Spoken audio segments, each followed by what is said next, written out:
I'm attorney Stephen Stubbs in Las Vegas, and I'm upset. I'm upset at my government.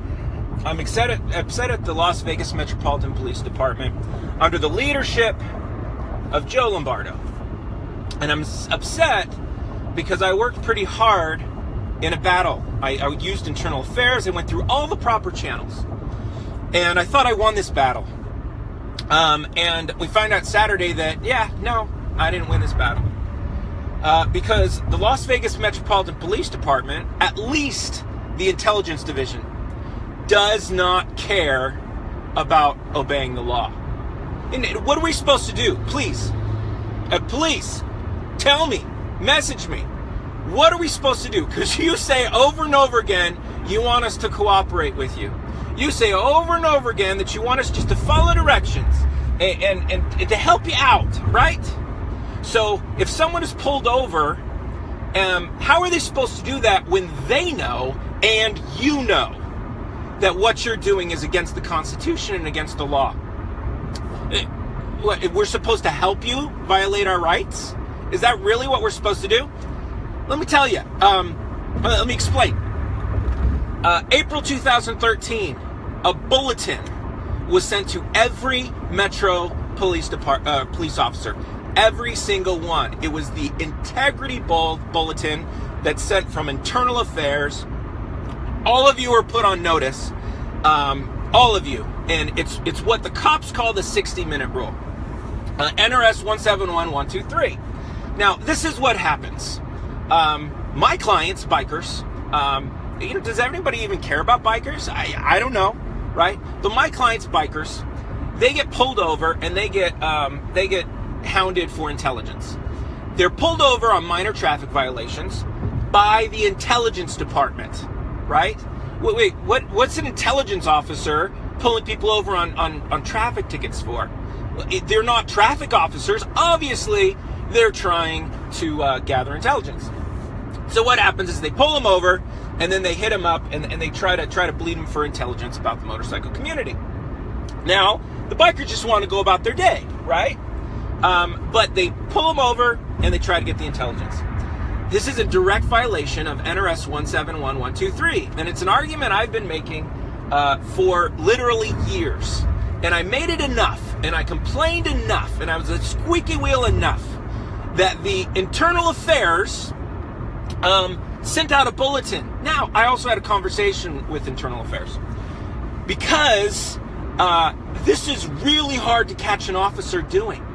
It's really, really hard.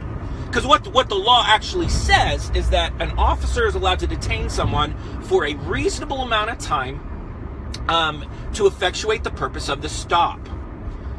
Not to exceed 60 minutes. So there's a 60-minute ceiling, right?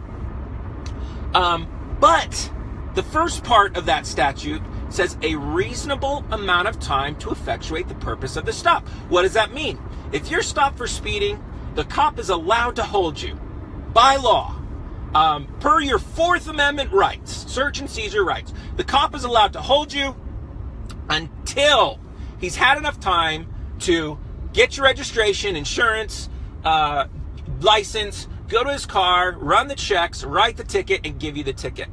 That's how much time he's got, right? We have protections in the Nevada Constitution, in the U.S. Constitution, and specifically in our laws, NRS 171123, that a cop is only allowed to hold you for a reasonable amount of time to effectuate the purpose of the stop.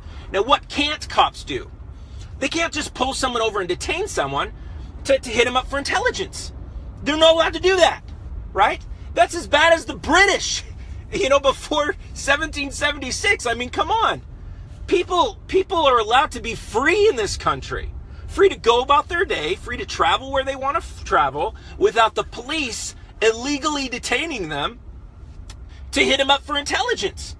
So police officers, you've been put on notice by your own internal affairs, not to mention you're supposed to know the law. You're supposed to know this. And look it up. This is what it says. Get your bulletins. I'm sure internal affairs will send you a copy. Heck, tell me. I'll email you a copy. I got a copy. I got a copy because they sent it to me because they knew it was an important issue to me, because I had been in their ear for so long, and frankly, I think they wanted me to shut up about it. Well, I did shut up about it, because it went down to the point where, that there were probably officers just making mistakes, but we could talk to them about it. But now, as of last Saturday, they started again. They started the motorcycle saturation teams again. Lombardo just put together another intelligence unit to go after the motorcycle clubs. And what they do, they sat at DI and Trop, DI and Flamingo, and they pulled over every bike. Every bike. Did everybody really disobey a traffic rule? Really? They pulled over every single bike. And then they asked them questions. Isn't that interesting? Criminal intelligence asking people questions and trying to gain intelligence, because that's their job. But they're doing it illegally. So cops, please tell me, what are we supposed to do? Are we supposed to just allow you, when we know and you know that what you're doing is illegal, are we just supposed to allow you to do it? Or are we supposed to shut up and exercise our Fifth Amendment right not to talk to you, right? Shouldn't we be allowed to do that? It's in the Constitution, right? There's plenty of case law on this. But you guys get mad. You guys get mad because you're the ones violating our rights. And then while you're violating our rights, those that know their rights exercise that rights. And you guys get mad, why don't you just cooperate with us? Why don't you do blah, blah, you're not being nice, whatever. Just stop it. You don't have the moral high ground anymore. Just stop it. But not to mention Hybel. Do you know what they're doing again? They used to do this. They stopped. They're doing it again. They're going into bars. They're going to an establishment, and they're threatening the bar owners and saying, if you allow certain people into your bar, we're going to revoke your liquor license. I'm sorry, that's not Hybel. Hybel's a different one. That's Burgess v. Story County, right? Burgess v. Story County, there was a biker club that was frequenting a brothel up in Story County, and they revoked the brothel's liquor license because of it, and it went up to the Nevada Supreme Court in Burgess v. Story County, and the Nevada Supreme Court says this is a First Amendment violation.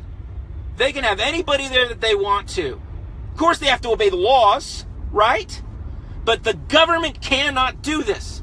Our Nevada Supreme Court specifically, Burgess v. Story County, said that, right? So why are they doing it? Why are the cops going to bars and threatening their liquor licenses? Any of you bars, if this happens to you, I will represent you for free. Pro bono gratis, right? If you want me to represent you and to stand up for you, if you get a letter or you get someone talking, take down notes and you call me, and I will be happy to represent you for free. But they're doing it again. It stopped, and now they're doing it again. Let me tell you about Hybel, right? Hybel's a very specific case that went up to the United States Supreme Court, the highest court in the land, that says very simply, it's the duty to identify statute, also NRS 171123. But it's the duty to identify statute. And it says specifically that an officer is allowed to detain you if they have reasonable suspicion that you have committed a crime, are now committing a crime, or will commit a crime. Okay? Reasonable suspicion. However, you only have a duty to identify yourself, a limited duty to identify yourself, which is if you are being detained. If you are being detained, you must give them your legal name and nothing else. Now, if you're driving a car, you also have to give them your driver's license under a different statute. If you have a CCW and you're carrying concealed, there's an argument that it could go either way, that you have to give them an extra, not only your CCW, but also an extra identification. The argument is also that your CCW is a good picture ID. It's from the police, for heaven's sake. But anyway, you should just probably be safe and just give them your ID. Those are under different rules. But unless it's one of those two things, the United States Supreme Court says you don't have to give them your driver's license. So what do the cops do? The cops will stop you and demand your driver's license and tell you you're going to be arrested for obstructing if you don't give them your driver's license. More commonly, they'll stop a car. Now, if they stop a car for speeding, who was speeding? Was a passenger speeding, right? Or was it the driver speeding? And if that's the reasonable suspicion for the stop, why in the world would they need the passenger's identification? And more importantly, what authority do they have to ask for the passenger's identification? We've had a United States Supreme Court case. We had the attorney, the district attorney that argued that case, do multiple trainings with the police. He's done multiple trainings. I've talked to him, and he told them all these things.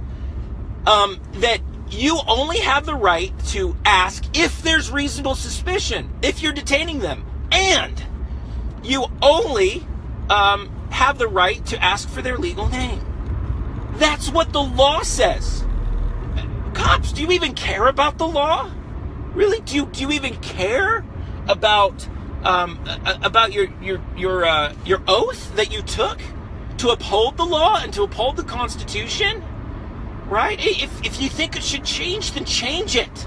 Work with your legislator to change it. Right? But do you even care? Do you give a crap? I mean, really? So we got cops pulling people over and then ordering passengers to give up their identification. They have no authority to do that. NRS 1711123 and the United States Supreme Court case Heibel, they have zero authority to do that. None. It's a violation of their Fourth Amendment rights, and that is clear. Very clear. But they do it anyway. They don't care. They don't care about the law. They just don't care. And it goes all the way to the top. Mr. Joe Lombardo. Yep, I'm calling you out, Mr. Joe Lombardo. If you want respect in your police department, how about you give respect to the law and to the Constitution and the people you're supposed to serve? I mean, really, come on, Mr. Joe Lombardo. So anyway, I'm upset because this is starting again. I'm gathering whatever evidence I can. If you've been harassed, give me a call. If you're a bar and the police are telling you what to do, give me a call. Just please call me. 493-1040 is my office number. Give me a call. I will represent you for free. And I did a good job 3-4 years ago, and I'll do a good job this time. Vegas police, please, just obey the law. Could you just please obey the law?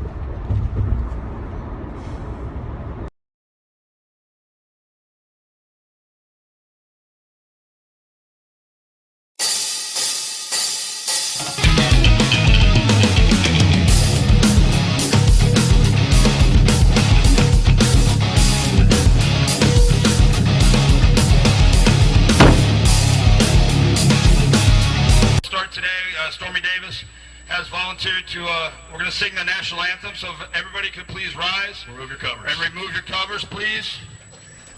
We have 2 flags, one up there, and we have one right here.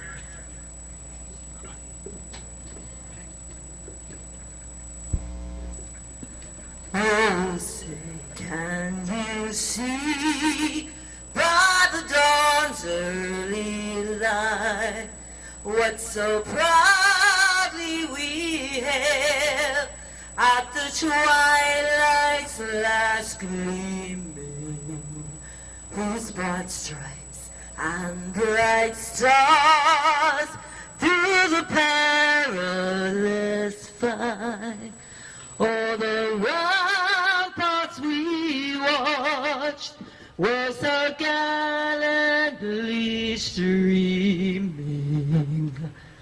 and the rocket's red glare, the bombs bursting in air, gave proof through the night that our flag was still there. Oh, say does that star-spangled banner yet wave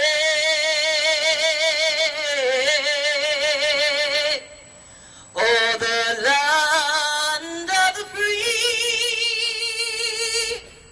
and the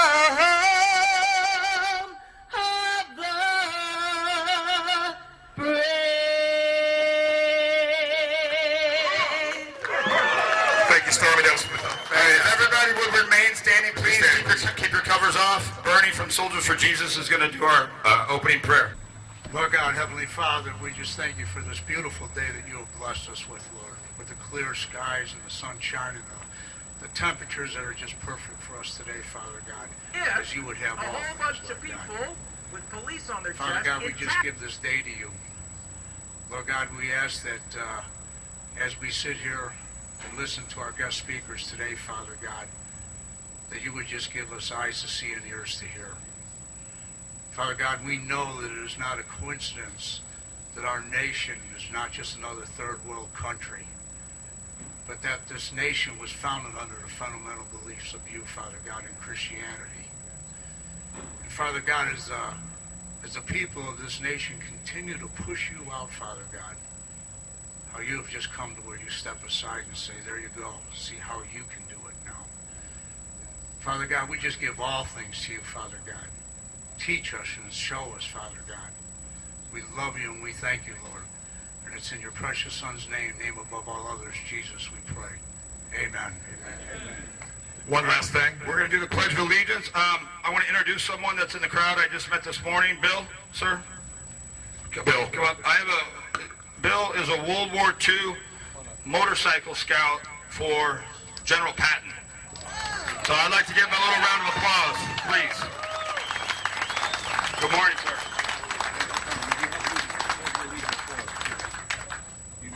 And in his honor, we're now going to say the Pledge of Allegiance. I pledge allegiance to the flag of the United States of America and to the republic for which it stands, one nation, under God, indivisible, with liberty and justice for all. Amen. All right.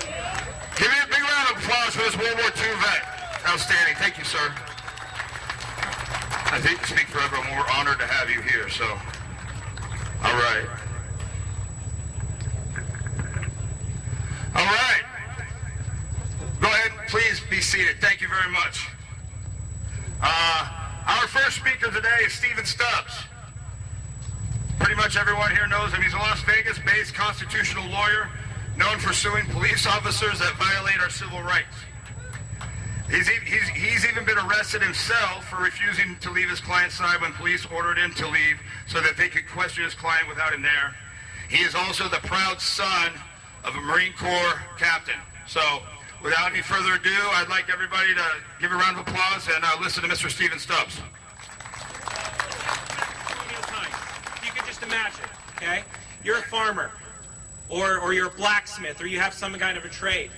And you came over to the Americas really because you wanted to be able to practice your religion the way that you wanted to. But the English, they're here, the redcoats, and their laws are a little different. They can stop you and search you at any time. They can take over your house. They can take anything in their house that they want, and they can do anything they want. They can take your sons and put them on commissioned ships. They can force you to testify against yourself and question you, and you had no right to say no. And some patriots decided that they weren't going to take that anymore. And after the war, and after we won, the states got together and they tried to form a constitution, so it's the United States of America. And the state said, there's no way in hell we are signing this unless you include some amendments that we call the Bill of Rights. And today we're going to be talking a lot about the Bill of Rights. Today I'm actually charged with talking about the Fourth Amendment and the Fifth Amendment of the Bill of Rights. I'm going to touch on one small thing on the First Amendment, but this is what makes our country different than any other. This is what blazed the trail for freedom throughout the entire world. Before this Bill of Rights, there was nothing. There was the Magna Carta, not even close. There was nothing like it on this earth. Nothing like it. And our country is amazing. Now, keep in mind, this is not a comprehensive class on the Fourth and the Fifth Amendment. I'm talking to you about certain things that you can use in order for you to know and exercise your rights. So please don't think this is everything. There are books and books and books on this stuff. If you are on probation or parole, put everything I say, log it into your head, and don't use any of it till you're not on probation or parole. Okay? Probation or parole is a contract between you and the state that you're paroled from or probation from that says that in exchange for you not being in prison, you're going to waive some of these rights. So please don't go to the probation officer and say, hey, Stubbs told me you can't search my house. Yeah, no, you'll end up in handcuffs. So please don't do that. I want you to repeat after me. I hereby exercise my right to remain silent and consult my lawyer without exception. I do not consent to a search of any kind. I do not waive any of my constitutional rights. If I'm being detained, please tell me why. If I'm not being detained, I wish to leave. May I go? With that simple phrase, you have invoked every constitutional right you need to invoke if you are speaking to police officers and you don't want to speak to police officers. For whatever reason. Doesn't even mean you've done anything wrong. But because we're in this great nation, we have a Bill of Rights. We have the right to choose whether we want to speak to the government or not. And with that simple phrase, with that simple paragraph, you have now invoked every one of your constitutional rights. Dealing with the police is like buying a used car. You may think that you can do some research, and you can go in and get a great deal buying a used car. You may think you know everything about that car. You may think you know about the pricing and the market and the interest rates, and you're a mechanic and can really check it, right? But the fact of the matter is that when you go there every once in 3 to 5 to 10 years, whichever it is, that car salesman talks to people 5 times, 6 times, 8 times, 10 times a day. They are much more skilled in the art of the deal of the car than you are. It does not matter how much you study. It does not matter how much you know. It does not matter. The fact of the matter is that used car salesman has a definite advantage and knows what to say, how to do things to put you in a car and get you sometimes to forget or to waive some of the things that you know to be true from your research and your experience and your knowledge. Dealing with the police is the exact same thing. You are dealing with people whose job it is just to talk to others, and whose job it is to get others to waive their constitutional rights. And no matter how much you know, and no matter how much you practice, they are at an advantage with you because they do this every single day. So you need to know your rights, and you need to know the law, and you need to know it better than them. Because if you don't know it better than them, you're going to be at a distinct disadvantage. And my father told me something I'll never forget. He said, Stephen, you're right. You may be right. Don't be unwise. So please, when you're using this information, you may be right. Don't be unwise. Treat others with respect and do things the right way. Now, you must know your rights before you can enforce your rights. Can I say that again? You must know your rights before you can enforce them. And you have to know the law. You have to. Today I'm going to speak on the First Amendment right to record law enforcement, very briefly, the Fourth Amendment and the Fifth Amendment. Now, there's a Seventh Circuit case. The case is called Alvarez v. Connell. That the Seventh Circuit of this great United States of America established that we have a First Amendment freedom of press right to videotape police officers performing his or her official duties on public land. That is a First Amendment right. It was appealed to the United States Supreme Court. The Supreme Court denied cert. What did they say? They said, we're not going to mess with that, right? So in essence, the Supreme Court said that's okay. They didn't say it officially, but in essence, that's what they said. And once that was done, every law enforcement agency in this great United States was put on notice that it is your First Amendment freedom of press right to record police officers performing their official duties on public land. That's very important. I'm a big believer in just video recording. Now, don't be a dork. Don't be a jerk about it. Don't get in their face. Don't harass. That does nothing. But protect your rights. Videotape. Videotape a brother. Videotape somebody else. Because when that video camera is there, things are different. And if something goes awry, videotape doesn't lie. And so please, don't be a jerk about it, but you have the right to videotape a police officer performing their official duties on public land. If you are on private property, that private property owner has the right to tell you to put it away. And if you don't, you're breaking the law. But on public land, or unless the private property owner tells you not to, you have that right. The Fourth Amendment of the Constitution, I'm just going to read it. It says, the right of the people to be secure in their persons, houses, papers, and effects against unreasonable searches and seizures shall not be violated. And no warrant shall issue, but upon probable cause, supported by oath or affirmation, and particularly describing the place to be searched and the person or thing to be seized. That's the Fourth Amendment, right?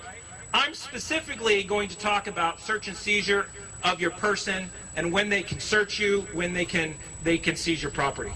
Now, there's a standard in Nevada for search and seizure. It's NRS 171123, which says that that if the police have a reasonable belief, if the police have reasonable belief that you have committing a crime, are now committing a crime, or will commit a crime, they have the right to detain you for a reasonable amount of time to effectuate the purpose of the stop, and a maximum of 60 minutes unless they arrest you. Okay. Reasonable amount of time to effectuate the purpose of the stop and not to exceed 60 minutes. What's interesting is when I first started in this and started to get to know you guys, the law enforcement, specifically Metro, had a practice of pulling people over and telling them they can keep them there for 60 minutes and grilling them and pumping them for information. And that I identified as unconstitutional from the start.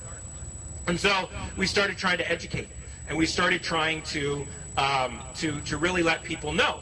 And law enforcement wasn't exactly happy about it, but I even got, by March 2013, I even got Internal Affairs to put out a bulletin acquiescing to the fact that my interpretation is correct. A reasonable amount of time. If you were pulled over for a traffic stop, they can detain you for the purpose of that traffic stop. They are not allowed to continue the detention further to try to gather intelligence. They're not allowed to do that. Now, there's also a case called Heibel. Heibel v. 6th Judicial Court of Nevada. And it's a very important case. It went up to the United States Supreme Court, where the U.S. Supreme Court interpreted NRS 171123. And it's very important because it deals with the duty to identify. If you are being detained, you have a duty to identify yourself. And the police thought that meant one thing, citizens and defense attorneys thought it meant another. And so the Supreme Court looked at it, it was right after 9/11, looked at our statute and said, you have a duty, and it is constitutional for you to have this duty, to identify yourself, which means to give your legal name and nothing else. If you are being detained, the only thing the Constitution says you must do is give your legal name. There's an exception to this, to where if you are driving a vehicle, and you're talking to the police, they have a right to ask for your driver's license, and you must surrender it upon demand. If you're driving, you're supposed to have it on you, and if you don't, it's a misdemeanor if you do not give it to that officer. Well, what does that mean? That means that if you get pulled over in a car, and there's somebody driving, and the officer asks for his identification, and of course, it has to be him because he got pulled over while driving, and they ask for his identification, he has to give it. No one else in that car is forced to give up their identification. Period, exclamation point. That's what the United States Supreme Court has said. And if they're detaining the passengers for whatever reason, those passengers must state their legal name. However, they do not have to at any time give their identification. They just don't have to do it. Now, there's certain standards. Probable cause. Probable cause is an intrigue standard. There's reasonable suspicion, which means that the officer suspects that you did something wrong. They have to be able to articulate a specific fact to suspect that you did something wrong, anything wrong, right? And if that happens, then they can stop and talk to you. They can detain you, okay? But probable cause is the standard for arrest and a search warrant. Searches, in general, police cannot search you unless you consent to that search. Now, this is where they're masters. This is where they can talk you into, most of the time, consenting in some way to the search. If you consent to the search. If they have a warrant, again, that's a probable cause standard.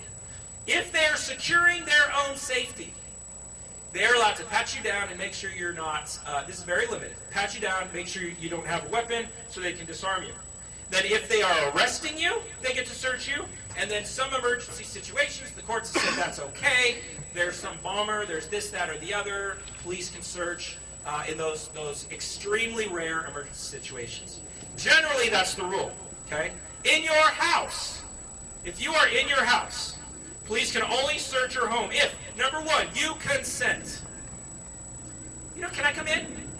Sure, come on in. Wow, can I look around? Yeah. You just consented to a search of the house. You just consented.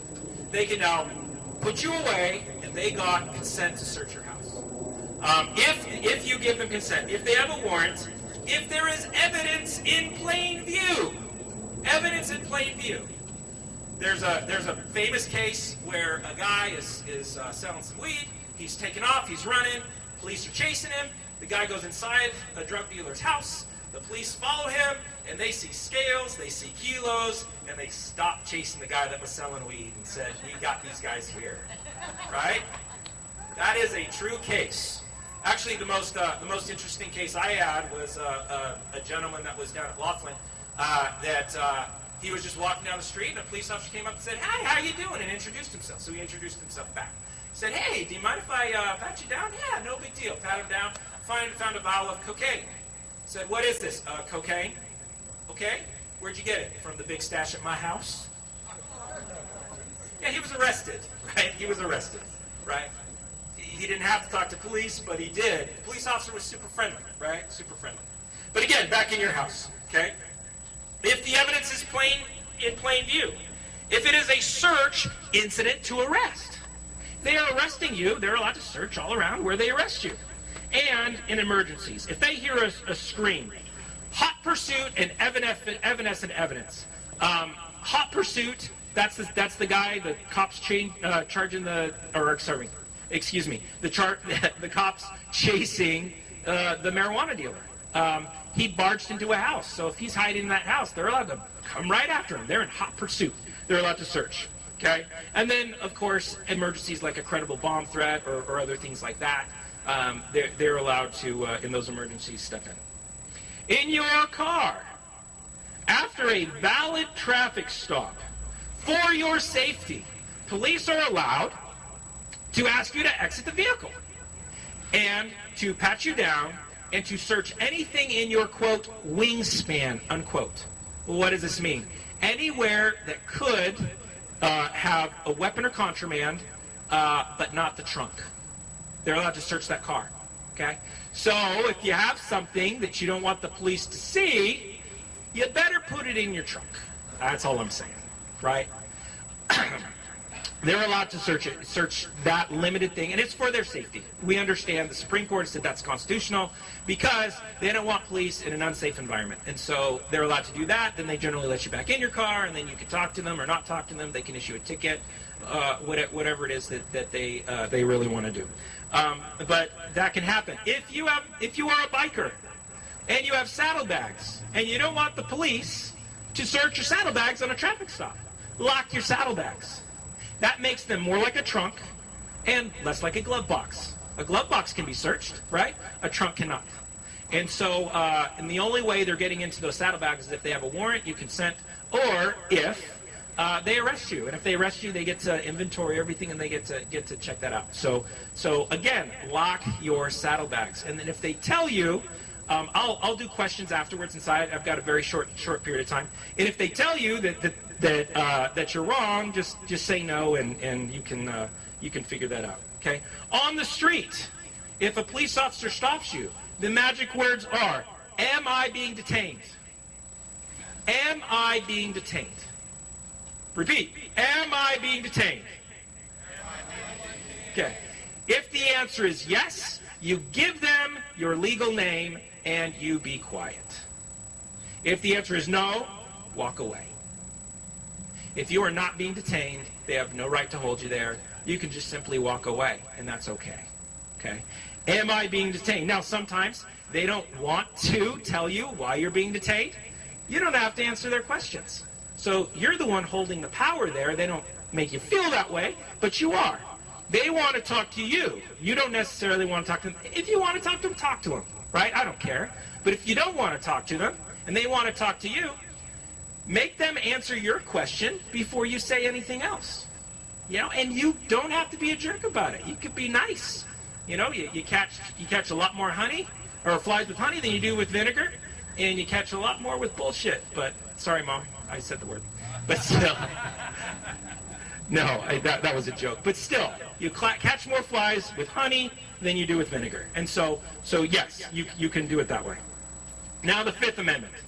The Fifth Amendment is also very important. And I'm not going to talk about the entire Fifth Amendment, but I'm going to talk about the part of the Fifth Amendment where it says, no person shall be compelled in any criminal case to be a witness against himself. No person shall be compelled in a criminal case to be a witness against themselves. What does that mean? That means you do not have to talk to police. You do not have to talk to police. You have the right to remain silent. However, in some cases, you must invoke that right. And so you have to say Fifth Amendment. That's all. Fifth Amendment. That's all. And it also means that if you are being detained and they are questioning you, if you are not free to leave and they are questioning you, you have the right under the Fifth Amendment to an attorney. The Fifth Amendment right to counsel says that if you invoke that, if you say, I want my attorney by my side, I do not want to talk to you until I have an attorney or have the opportunity to talk to an attorney, they must stop their questioning until you have that opportunity. They must do that.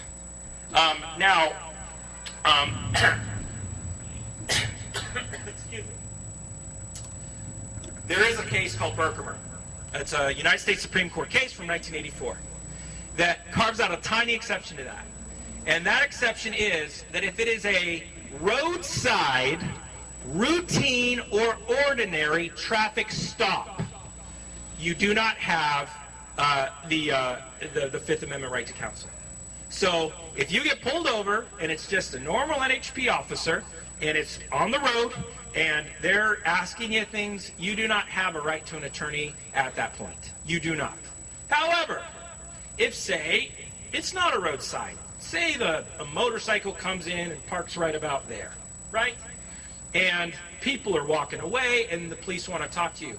That is not a roadside stop. You have a Fifth Amendment right to counsel, right? It also must be routine or ordinary.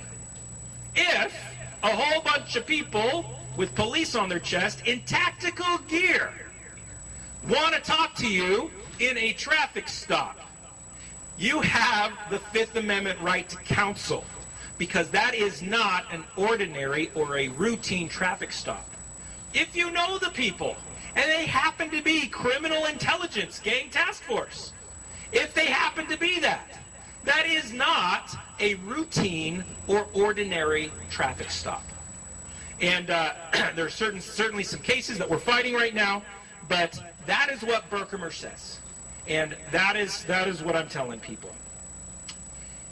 Never, never, never answer the question, have you been drinking tonight? Never.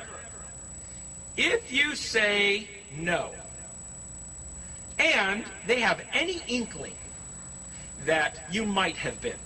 Say you're leaving a bar, and maybe they say they smell something on your breath.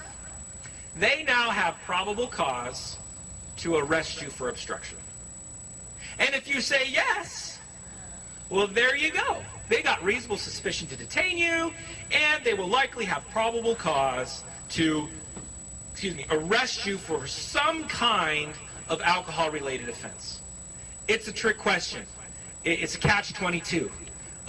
You're damned if you do, and you're damned if you don't. So there is no reason for you to answer that question. And you can very politely say, I don't answer questions. Am I being detained? Then I'm going to leave. Or why am I being detained if they say yes? And then I want my attorney by my side.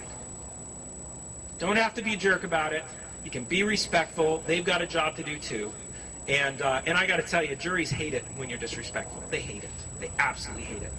And so do judges. So be respectful, do the right thing, and you can exercise your rights the right way.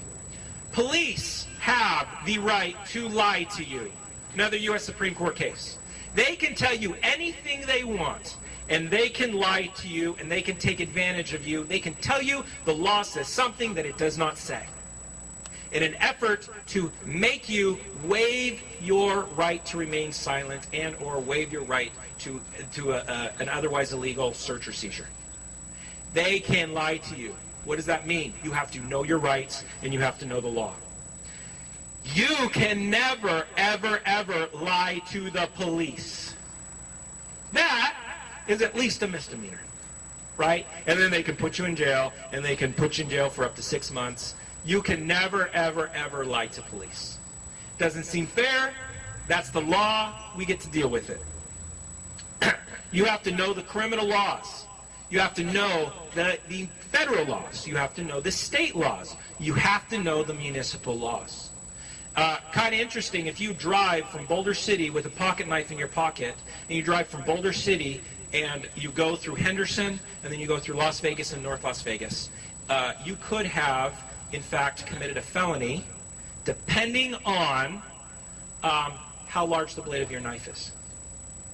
A pocket knife. 3 inches. That's the magic number. If it's 3 inches, you could have, in fact, if it's greater than 3 inches, you could have then become a felon simply by having a pocket knife in your pocket and driving from Boulder City through Henderson, through Las Vegas, through North Las Vegas. Because the laws are different. The laws are different. And it's the local laws. And then local laws are used for the state laws, and it can be a felony. Ways to protect yourself. Number 1, document and videotape everything. Just do it. If somebody's talking to police, be a friend, pull out your camera, and just videotape it, right? You can always delete it later. Be respectful, don't intrude on that police officer, don't be a jerk, but you can simply record. Number 2, be honest at all times. Honest at all times. Again, it's important for credibility, it's important for future lawsuits, it's important so you don't go to jail for lying to a police officer. Know the laws. You have to know these laws. If you don't know your rights and you don't know your laws, you're sunk. You're walking into a used car dealership without doing any research or knowing anything and just trusting that that used car salesman is going to tell you everything that's the truth and give you a great deal, right? If you don't know the laws and you don't know the Constitution, then that's what you're doing in essence. So know the laws. Keep your cool. Just keep it. There's no other way to say that, okay? And then respectfully invoke your rights when appropriate. Respectfully. One other little tip, if you're asking a question, you are not making a statement. If you can learn to and master the art of asking questions, then you can, in fact, have a conversation with police and get some information without ever making an admission. And so don't do it unless you're a master, though. But if you have to say something, it's like Jeopardy. Phrase it in the form of a question. Phrase it in a form of a question. I'm going to get a lot of jokes later, I know that. Okay. The magic words. Am I being detained? If they say no, leave. If they say yes, ask why. Do not answer any of their questions or say anything else until they tell you why. That is your power. They want to talk to you. Just let them tell you why you're being detained. Before that, be respectful and don't be a jerk, okay? I'm going to do this one more time, and then we're going to close off, okay? I'm going to be in a table, a booth inside there if you want to ask me any questions later on. Please repeat after me. I hereby exercise my right to remain silent and consult my lawyer without exception. I do not consent to a search of any kind. I do not waive any of my constitutional rights. If I'm being detained, please tell me why. If I'm not being detained, I wish to leave. May I go? Thank you very much. I'm going to go now.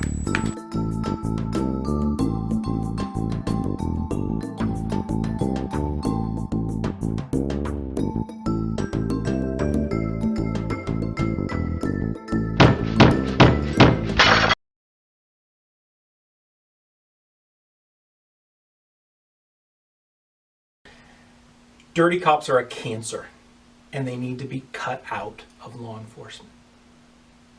I'm about to call some out. Everything I'm going to say is true, 100%.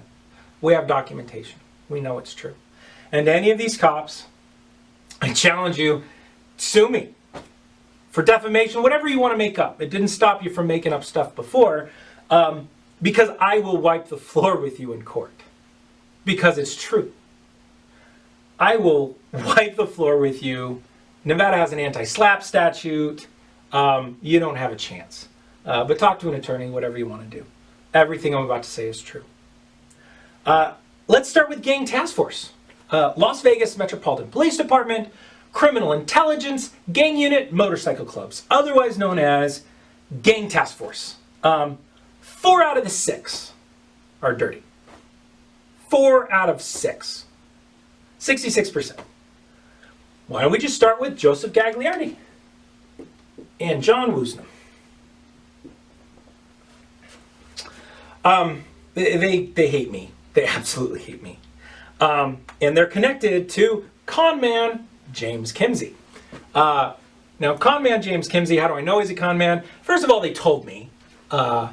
Second, I checked it out afterwards, and yes, he has gone to prison for being a con man. For forgery, submitting false documents to court, practicing law without a license, all kinds of felony crimes. He's gone to prison because he's a con man. He also hates me, and I'm okay with that. He really hates me. But I don't think as much as Gagliardi or Woosnam. So, con man James Kimsey, November 27th, 2012, sends a 6-page fax to lots of people, law enforcement, non-law enforcement, attorney, a city office, law enforcement, sends this fax to all these people, and it's full of all kinds of just wrong things. It's just not true. He accuses me of being part of a murder. He accuses me of working with motorcycle clubs to do drugs and guns and all kinds of things. Okay, but the most interesting thing it says is it claims I'm a confidential informant for Metro, which of course isn't true. And it attaches a transcript that involves Gagliardi and Woosnam. This is transcript. Gagliardi and Woosnam are talking to somebody else, and there's actually 2 lines added to the transcript that aren't in the original. And the 2 lines actually say that I'm a confidential informant. So, all right, it's falsified. Look, James Kimsey committed like 12 felonies, like a dozen felonies. And it's falsified, and it's sent to law enforcement, and it's sent to lots of people, actually. But Gagliardi and Woosnam, they know about it, okay? How do I know they know about it? For one, in April 2013, there's a documented conversation with an officer named Bob Wiley to where they talk to him about it. They talk to him about it, and they say, hey, you know, James Kimsey, they explain him, and they explain our relationship and how he hates me, and he's getting back at me, and they know who sent it, da-da-da. James sent it from a FedEx that had security cameras. So we got video, very high quality video showing who it is. And they saw all that. They knew about it. Why didn't they do anything about it? This happened in November 2012. I didn't find out till the end of April 2013. 5 months. For 5 months, they let this rumor fester. Now, I'm an attorney, represents multiple motorcycle clubs. Lots of them. Google it, whatever. So they knew it was false. They knew it was out there. And in their minds, I was in danger. What did they do? They sat back and said, let's see if Stubbs gets hurt. They're officers of the law, and they step back. They take absolutely no action against James Kimsey. And interestingly, Sheriff Doug Gillespie is also spreading the rumor. He told another officer, we have the testimony, in December 2012, Stubbs is a confidential informant. He told him. So we've got Gillespie spreading the rumor, who hates me. We've got these guys letting Kimsey spread the rumor. And interestingly, as soon as I found out about this, first thing I did is I take copies, make multiple copies. And I go to the presidents of all the motorcycle clubs, because I got to quash this rumor. If it's out there, I got to make sure, nobody believes it because it's not true. And so I go to everybody. I go to all the clubs, all of them. And everybody's like, okay, all right, cool, that's fine. All right, thank you. Thank you for the information. But then I get to Diablo. Now, Diablo is the president of a chapter of the Vagos Motorcycle Club. He was also, for years, a confidential informant. Who were his handlers? Gagliardi and Woosnam. So I call him up, want to talk to him. And, before, every time I'd talk to him, it'd be somewhere normal, right? A bike or something, somewhere normal. This time, he wants to make an appointment for one. That was strange. So we make an appointment. And he wants to meet me at a parking lot of this bar. And the parking lot is like wide open for anybody to see anything, right? That was weird too. Because that had never happened before. And then he wanted his truck doors open while we were talking. And I didn't know at the time he was a confidential informant. But I told him, look, James Kimsey sent this fax. It's not true, blah, blah, blah, blah. He's just like, what do you want me to do about it? Like, excited that he wanted to help, wanted to do something. What do you want me to do about it? I was just like, nothing. I want you to know about it. It's not true. I want you to know. I want you to tell your guys, right? It's not true. I'm not a confidential informant. That would ruin my business, right? Who's going to go to an attorney who is a confidential informant for the police? Nobody. I would no longer be the attorney for all these motorcyclists. I'd no longer be there. And then he says, well, we could take care of him. Meaning cause physical harm to James Kimsey. And I said, no, absolutely not. No, don't do any of that. He's like, are you sure? Absolutely sure, I'm sure. Don't do any. No, I just want you to know about it. And he's like, okay. He's a confidential informant. And his handlers are Gagliardi and Woosnam. Why would they not want to stop this rumor?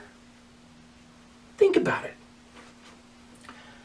Gagliardi in October of 2013. Now this happened in April 2013. They know about it because of Bob Wiley. They know about it because of their confidential informant and what's going on. But this got involved in a court case, right? A rumor is going around that I'm a confidential informant. I represent a certain biker who's also in another case. So that attorney brings it before the judge and just be like, hey, we got to see what's going on here. Because that's not right if he's a confidential informant. So Gagliardi submits an affidavit to the court. And the affidavit says something very interesting. It says, this is October 2013. It said, quote, I have no knowledge of where the November 27th, 2012 fax originates. Unquote. Wait a second. This is October. He sent an affidavit filed with the court under penalty of perjury, saying, I have no knowledge of where the November 27th, 2012 fax originates. But you had a confidential informant that you were handling that was informed of it, that tried to set me up. But that was, and Bob Wiley, we've got a documented conversation of you telling him you know all about it and what's going on. This is a lie. He lied to the court. He committed perjury. 100%, he's a perjurer, he's a liar, submitting false information to the court. Do you know who else is a perjurer? His boss. Sergeant, at the time, Yesenia Yatomi. Now, I've mentioned this in other videos, but it's pertinent now. Sergeant Yatomi lied to try to get me in trouble. She arrested me. Oh man, I was at an event where I was going to be lecturing on the Constitution, and there was a guy there, Bikers for Christ. He's a Christian minister and a biker. He was being questioned by police, and police and I were getting along great. Everything was fine until Yatomi showed up, and Yatomi shows up in her big SUV with all her people. They've got all these guns and tactical gear. They look like they're going to war. And she immediately orders me to leave. She says, get out of here, Stubbs. I've got to question him without you here. I'm like, no way. And I stood my ground and she arrested me. I thought I went to jail. I was just like, I'm going to battle this in court. These charges aren't going to stand, blah, blah, blah. And I was there, and then I read the affidavit she submitted. Full of lies. Just lies. But interestingly, it would have been her word against my word. And if I'm the defendant and she's the sergeant with the Metropolitan Police Department, who's a jury going to believe? Who's a judge going to believe? I was in real trouble, except someone took out their camera and they videotaped it. And we were able to prove that she was lying. She lied on the witness stand. And after the prosecution finished their case, he said, you don't even have to put on a defense, Mr. Stubbs. You're not guilty. Because she's a liar and she's a perjurer. And on October 6th, 2016, there's a status check. We're trying to get her held accountable for that. She might be held in contempt of court. Hopefully she is, because she deserves it. But Yesenia Yatomi is a perjurer and a liar. Let's talk about something else. It's the political season, right? Everybody's saying all kinds of things about everybody. Everybody's expressing their opinions about political candidates. I did the same thing some years ago when District Attorney Steve Wolfson was running for re-election. I was on a political forum. It was called the Boulder City Political Forum. And I expressed my opinions about District Attorney Steve Wolfson at the time, and I specifically said that he did not prosecute certain people as favors. I believed it at the time, and I said it. And I also said, as part of that, so the people are felons, just not convicted felons, meaning they committed the felony, but they weren't convicted of it because Steve Wolfson let him go and wouldn't prosecute. So I said that. I didn't even think anything of it. It's in a political forum. Like, no big deal. Doug Gillespie hears about that. And he orders Deputy Chief James Owens to get me. The emails, we have the emails. The emails describe a, quote, blood in the water, unquote, mentality. Blood in the water. He hates me and he's coming after me. And all the way down the chain of command, it went all the way down to Officer Chris Hall. Nobody said, hey, wait a second. Doesn't Stubbs have a First Amendment right to say this? Nobody said that. Judge Adair, 8th Judicial District Court Judge Adair, proclaimed my statements to be protected by the First Amendment, which is totally correct. So that was my saving grace. But it got all the way to the grand jury. All the way to the grand jury. Chris Hall, Officer Chris Hall, employee of Metro underneath Sergeant Yesenia Yatomi, his name is on the grand jury subpoenas. He was the investigator. No one down the line said, we probably shouldn't do this because it's political speech and it's the First Amendment. Think about that. During this political system, while you are on Facebook or anywhere expressing your opinion about the political candidate of your choice or of not your choice, think about that. They, applying that standard, would have come after you for saying something like that. Would have come, Hillary for prison, whatever, right? They would have come after you and tried to prosecute you for that. According to the emails, there was someone in the DA's office that was involved too. I don't know who that is. We don't know. But someone in the DA's office was involved too. If that's not corruption, if that's not dirty cops, heck, I don't know what is. This is crazy. This is crazy. Joe Lombardo. I have a former employee. Her name's Lisa Lemley. She was married to a cop. She was actually a pretty good employee until I found out that she had this little scam going to where people would come in with money to pay tickets, and she would keep the money and then wait until it was due and then put it on her credit card with the courts. So she was like using my office to get a cash advance on her credit cards. She ended up, you know, the balance sheet was okay, right?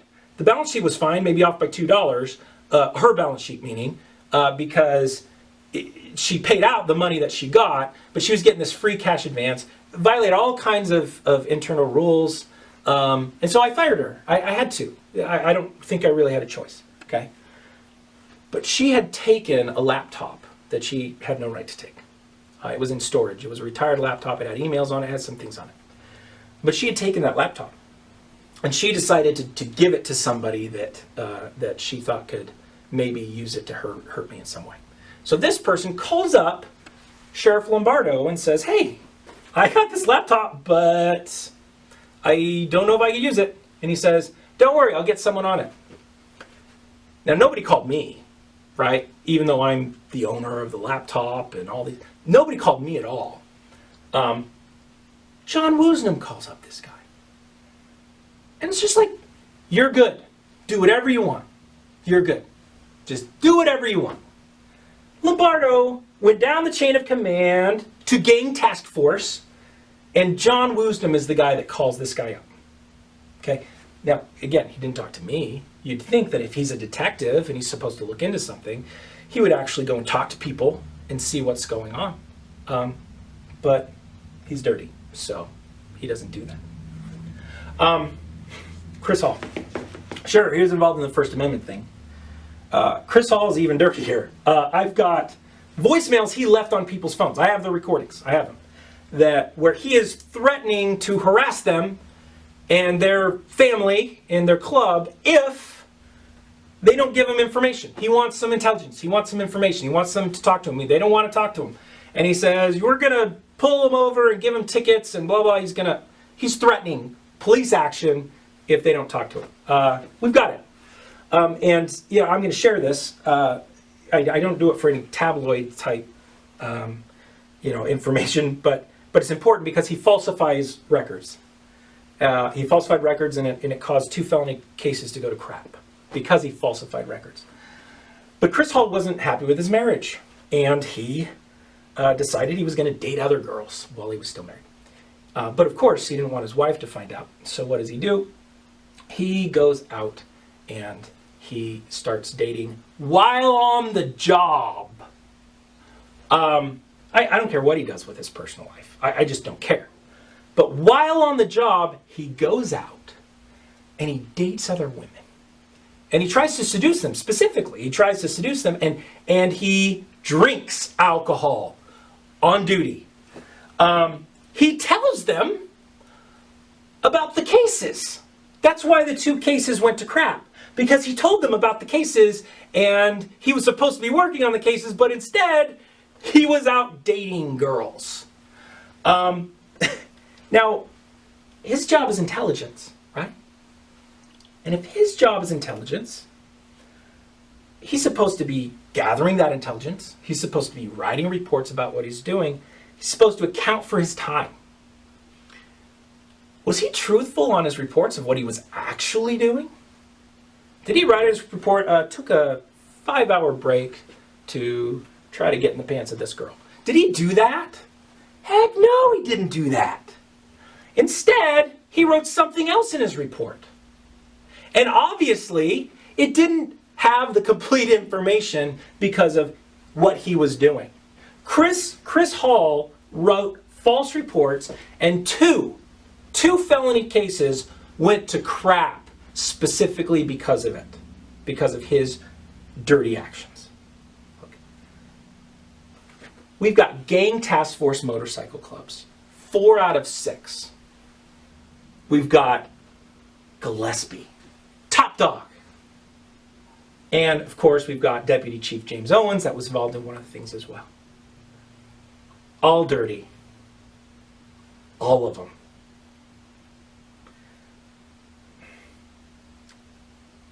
Dirty cops need to be cut out like the cancer that they are.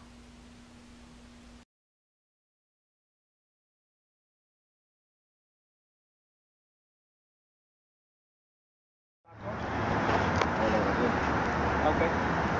All right, I'll be there. That's all right. That's perfectly fine. Cool. We're still going okay, good. But he has a 6-member right count right now because he's being detained on the Russell. So I'm allowed to use the conversation. Right, but basically he needs to do his job, and then and I'll participate in the conversation. I am on. You have the right. You have the right to bear on. So I'm just saying. Yeah, let's just walk over here.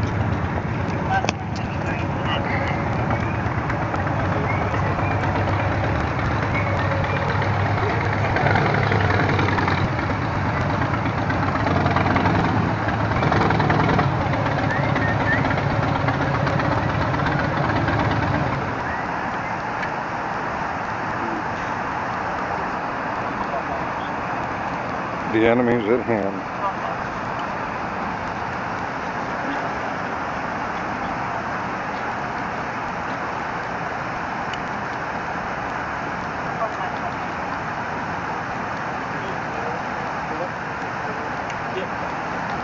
You want right here, right? Right here? Hey, you guys leave? It's going to be Nevada. 141. Say it again. Nevada. Okay. 141. 141. 1. Looks like 01. 141. 101. 141. 101.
Of course not.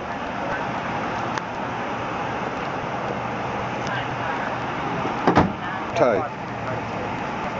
The bow tie got arrested.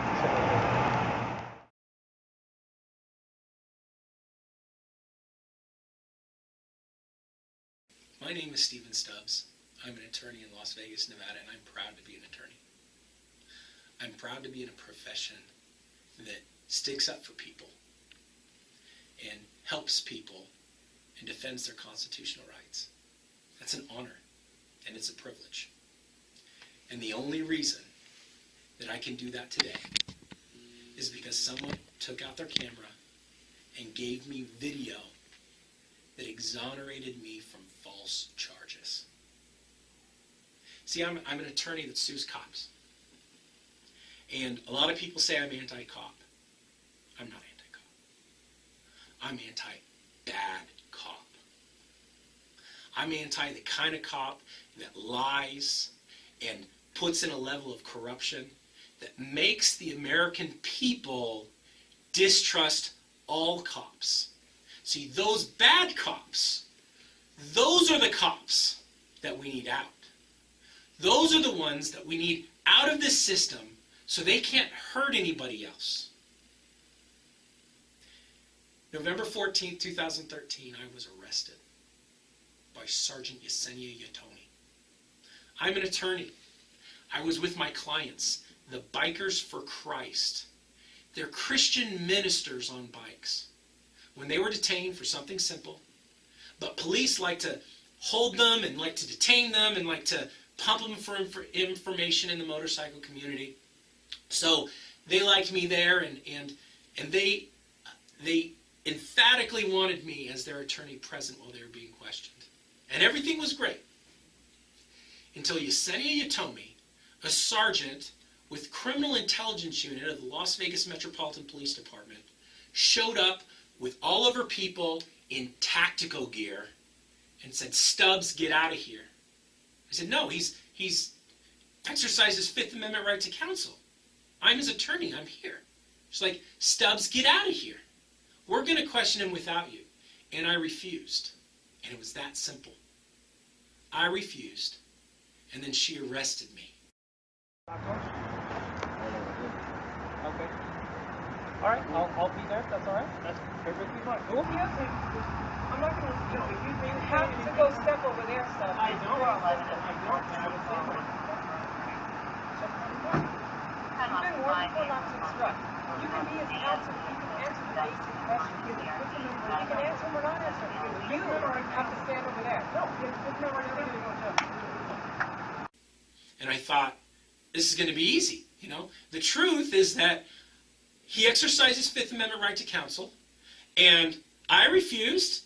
The law's on my side. Everything's going to be great. The problem is that Yesenia Yatomi lied in her report. She lied in her report to make it look like I was obstructing. She specifically put things in that report that were not true, some of which she wasn't even there when it happened. But she, under penalty of perjury, wrote up that report and made me look like a criminal.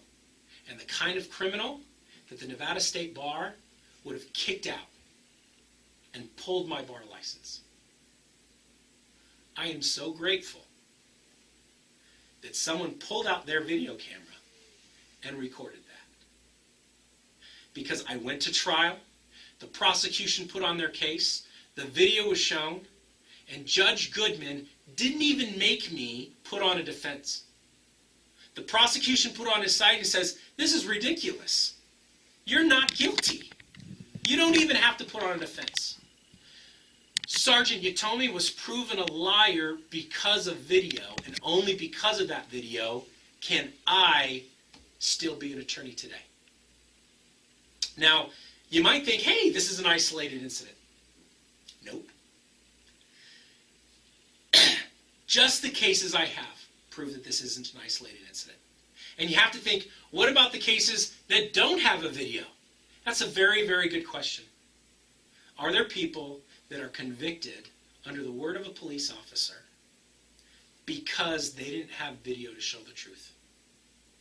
I have a client who was in a bar and who was told to exit the bar, and he was doing so at the back of the line, and there were people in front of him, and he was told to go faster and faster and faster, and he was just like, how can I go faster? People are in front of me.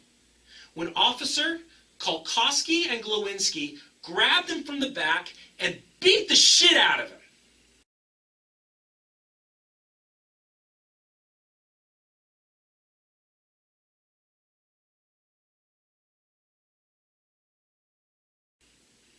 One of them brought out a nightstick and just started hitting him, and they brought him to the ground. And a bunch of officers were around them, and they picked him up and they shoved his face into a concrete wall. And they charged him and arrested him with obstruction. The only reason he was found not guilty, we had video. Officer Kolkowski and Officer Glowinski lied on their report to cover up the fact that they were beating the shit out of this guy. And he got arrested. He had no criminal record. And but for the video, he would have had a criminal record. And he would have had a much different life. Another client, he's with a bunch of friends. They're in Las Vegas. They're singing loud. Officers come over and tell them to be quiet. So they pipe down a little bit. One of the members of their group is drunk and challenges the officers to the fight. The officers laugh it off. They're walking away when the crowd starts needling the officers and saying, oh, what are you going to do? Are you going to let that happen? And the officers lost their cool. And the officers brought out their batons, extracted them, and went after them Hunger Games style. Okay. He ain't doing nothing. He ain't doing nothing. He ain't doing nothing. He ain't doing nothing. Even after they extracted the guy that challenged the fight, they were still throwing people around. And they were mad because one of them was videotaping things, and my client was trying to be a peacemaker with his palms up, flat-footed, going, hey, hey, hey, hey, hey. Bam, he got tased.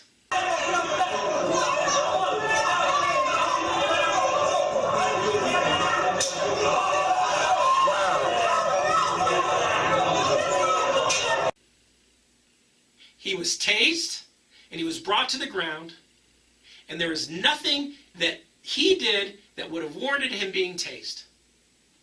But because Officer Garmendia tased him, Officer Garmendia had to cover his tracks, Officer Garmendia lied in his sworn affidavit and arrested my client and said he did things that he didn't do.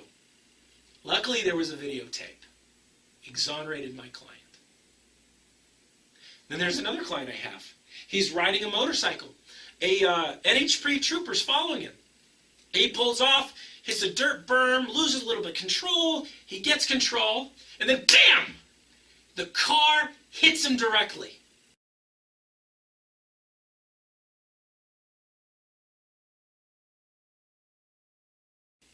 Trooper Shane Coulter Earl purposely hit him with this car. How do we know? Because there was a dash cam. Coincidentally, there was a dash cam up to about 10 seconds before he was hit. Then Trooper Earl turned off the dash cam. And the next thing we see is a motorcycle that's upside down, and my client has a kneecap broken in 3 places, a broken hip, and he's in pain on the ground. Now, Trooper Earl wrote in his report that he was in a locked wheel skid, he accidentally hit him, blah, blah, it was an accident. But if you listen to the dash cam video, my client asked him, why'd you hit me? Why'd you hit me? And he says very clearly, because you were turning around. You were turning around the wrong way.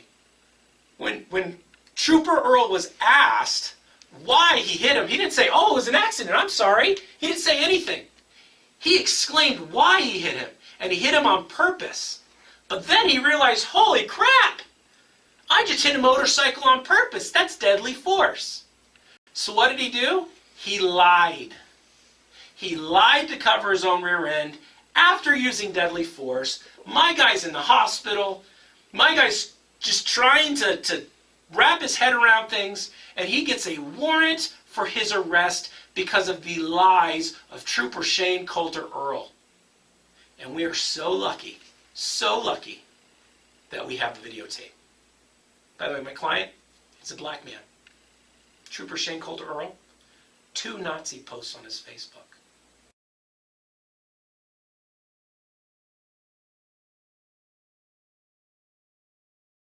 Along with this gem, brute force. If it doesn't work, you're not using enough.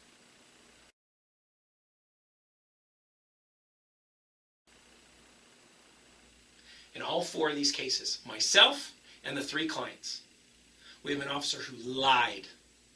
And then because of video, we were able to prove those lies. And you think something must have happened to these guys. Something must have happened. There had to be some accountability. We've got video proving that they lied. Something happened. Nothing. No discipline whatsoever. In fact, Sergeant Yasemiya Yatomi, she was promoted. She is now a lieutenant for the Las Vegas Metropolitan Police Department with a big pay raise, and they put her in charge of internal affairs. She's the one that gets to try to go after other officers and maybe hold them accountable if she feels like it, when they do the exact same thing that was proved that she did. Am I anti-cop? No way. I have friends who are cops. I respect it. I respect that they're a part of the system. These bad cops do these bad things. And when the good cops watch it and see it, and they do nothing, that infuriates me. I'm anti-bad cop because the bad cops are destroying our system. We have whole facets of this country that don't respect or like police officers. It's not because police are doing the right thing. It's because a minority, do the wrong thing, but nobody stands up. Nobody puts them in check. America doesn't see the accountability, and that will be our downfall. If you're a good cop, pull those guys aside. Say, hey, we got to stop this. Do something. Stand up and tell the truth. And that's all I ask. Stand up and tell the truth.